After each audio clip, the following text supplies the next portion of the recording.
Bismillahirrohmanirrohim. Assalamualaikum warahmatullahi wabarakatuh. Selamat pagi anak-anak semua. Hari ini kita akan melanjutkan pembelajaran kita yang kemarin dengan materi baru, yaitu tentang induktansi diri. Apa itu induktansi diri? Kita mulai dengan pengertian induktansi terlebih dahulu. Apa itu induktansi? Induktansi merupakan kemampuan suatu induktor untuk menghasilkan GGL akibat perubahan flux ya. Induktansi itu disimbolkan dengan huruf L besar dan memiliki satuan Henry yang dituliskan dengan huruf H besar. 1 Henry itu setara dengan 1 Weber per ampere dan juga setara dengan 1 Tesla meter kuadrat per ampere. Secara fisis, induktansi atau L merupakan ukuran resistansi induktor untuk mengubah arus. Semakin besar L, maka semakin kecil laju perubahan arusnya. Begitu pula sebaliknya, semakin kecil L, maka semakin besar laju perubahan arusnya.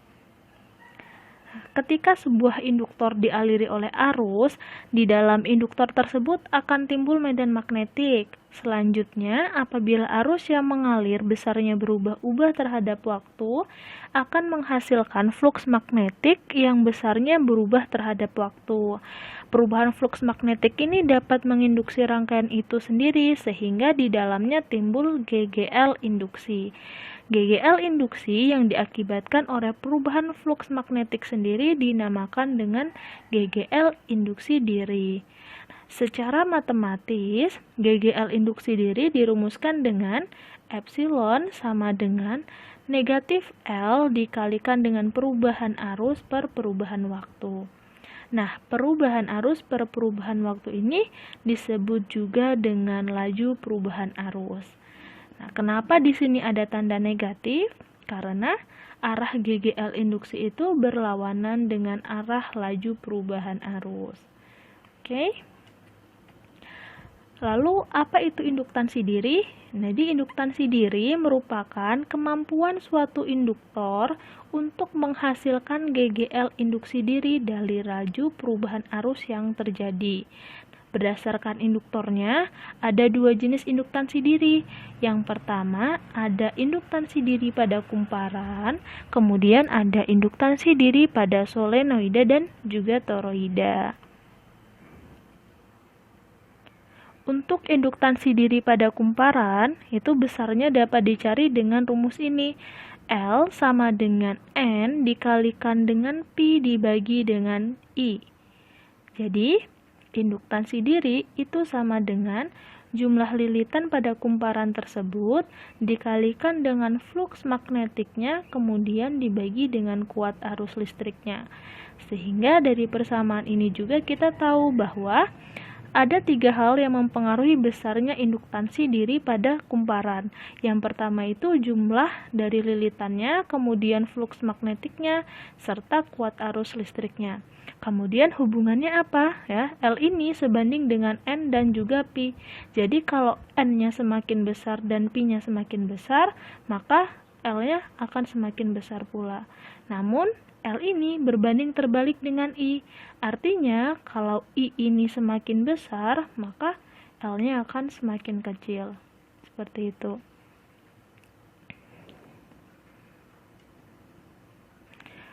Untuk induktansi diri pada solenoida dan toroida itu dibagi menjadi 2 keadaan. Yang pertama, ketika solenoida ataupun toroida tersebut rongganya berisi udara atau vakum, artinya tidak diisi oleh bahan apapun, atau ketika yang kedua adalah ketika solenoida ataupun toroida tersebut rongganya diisi dengan suatu bahan. Nah, untuk solenoida dan toroida yang diisi oleh yang berisi vakum ya atau berisi udara saja, itu L-nya dicari menggunakan rumus ini. Sedangkan kalau solenoida dan toroidanya itu diisi oleh bahan, L-nya dicari dengan menggunakan rumus ini. Oke. Nah, karena toroida itu merupakan solenoida yang dibuat melingkar, ya, maka L di sini dan L di sini untuk toroida itu merupakan keliling dari toroida yang dapat dicari dengan menggunakan rumus keliling lingkaran, yaitu 2pi dikalikan dengan jari-jari toroida tersebut. Nah, untuk solenoida dan toroida yang berisi udara atau vakum, L itu sama dengan permeabilitas magnetik dikalikan dengan N kuadrat dikalikan dengan A, kemudian dibagi dengan L. Ingat ya tadi, untuk toroida L-nya sama dengan keliling dari toroida, yaitu 2pi R. Oke. Nah, untuk nilai permeabilitas magnetik, ya, ini dan ini, itu ada ketetapannya, yaitu sebesar 4pi dikali 10 pangkat minus 7 Tesla meter per ampere. Jadi, untuk nilai permeabilitas magnetik ini sebaiknya diingat ya, karena ini sebuah ketetapan. Nilainya tetap ya, apapun itu. Kemudian, untuk toroida ataupun solenoida yang berisi bahan, dia terdapat rumus tambahan, yaitu dikalikan dengan permeabilitas relatif bahan. Nah, permeabilitas relatif bahan ini nilainya berbeda-beda untuk setiap bahan. Misalnya kalau dia bahannya besi, biasanya nilai permeabilitasnya itu 4000. Kalau bahan lain mungkin nilainya beda. Nah, untuk permeabilitas relatif bahan ini juga, dia tidak ada satuannya. Berbeda dengan permeabilitas magnetik yang ada satuan Tesla meter per ampere. Kalau permeabilitas relatif bahan, ya dia cuma angka saja, tidak ada satuan Tesla meter per ampere di belakangnya. Kemudian, energi induktor. Jadi, sebuah induktor itu dapat menyimpan energi pada medan magnet yang ditimbulkan oleh arus listrik yang melintasinya. Energi induktor itu dapat dicari dengan menggunakan rumus U sama dengan setengah 1/2 Li kuadrat. Ingat ya, U merupakan energi induktor yang memiliki satuan joule. Jadi, bisa dikatakan energi induktor itu merupakan setengah dari induktansi diri dikalikan dengan kuadrat dari kuat arus listriknya. Oke, mungkin itu saja materinya. Untuk contoh soal akan kita bahas.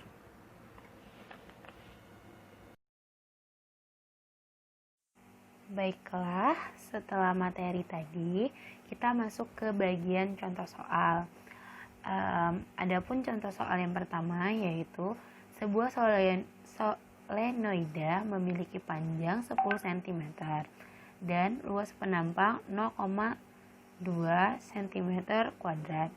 Jika terdapat 500 lilitan pada solenoida tersebut, maka besar induktansi diri atau L adalah, kita masuk ke penyelesaiannya. Seperti biasa, kita tulis dulu diketahui L sama dengan 10 cm, kita jadikan meter, menjadi L sama dengan 10 pangkat min 1 meter. A sama dengan 0,2 cm kuadrat dijadikan meter, menjadi 2 kali 10 pangkat min 5 meter kuadrat.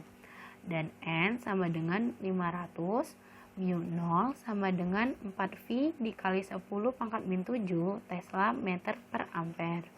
Yang ditanya yaitu induktansi diri atau L.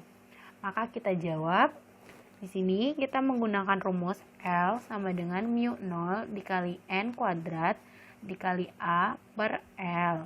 Maka kita masukkan L sama dengan 4V dikali 10 pangkat min 7 dikali 500 pangkat kuadrat dikali 2 dikali 10 pangkat min 5 per 10 pangkat min 1.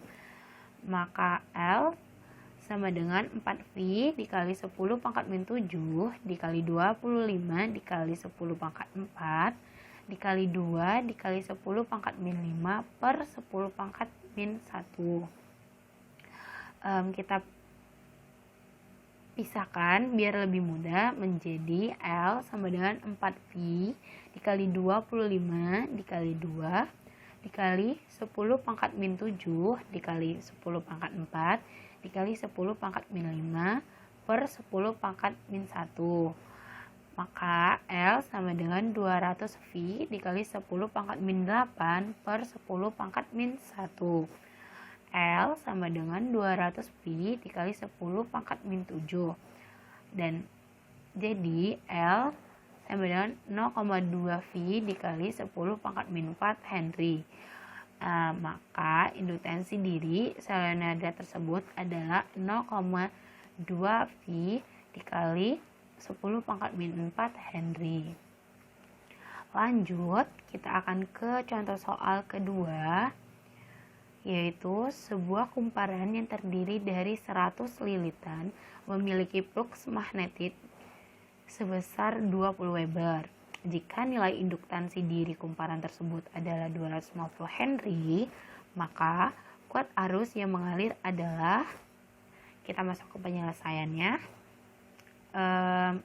Yang pertama yaitu diketahui terlebih dahulu N sama dengan 100, flux sama dengan 20 Weber, L sama dengan 250 Henry. Yang ditanyanya yaitu arus listrik yang mengalir atau I. Maka kita jawab di sini kita menggunakan rumus L sama dengan N flux per I. Nah, kita masukkan nilainya.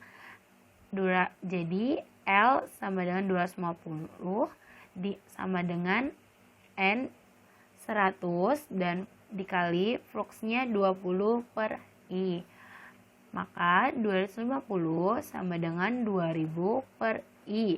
Untuk mencari I kita balik jadi 2000 per 250.